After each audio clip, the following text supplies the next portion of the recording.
شروع اللہ کا نام لے کر جو بڑا مہربان نہایت رحم والا ہے۔ اے پیغمبر صلی اللہ علیہ وآلہ وسلم، اپنے پروردگار عالی شان کے نام کی تسبیح کرو، جس نے انسان کو بنایا، پھر اس کے اعضاء کو درست کیا، اور جس نے اس کا اندازہ ٹھہرایا، پھر اس کو رستہ بتایا، اور جس نے چارہ اگایا، پھر اس کو سیاہ رنگ کا کوڑا کر دیا۔ اے نبی صلی اللہ علیہ وآلہ وسلم، ہم تمہیں پڑھا دیں گے، پھر تم فراموش نہ کرو گے، مگر جو اللہ چاہے۔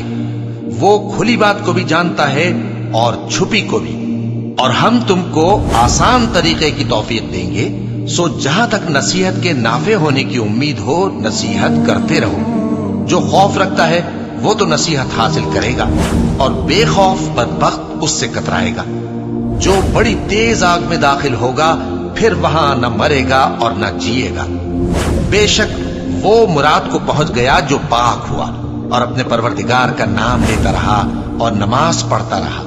بات یہ ہے کہ تم لوگ تو دنیا کی زندگی کو ترجیح دیتے ہو، حالانکہ آخرت بہت بہتر اور ہمیشہ باقی رہنے والی ہے۔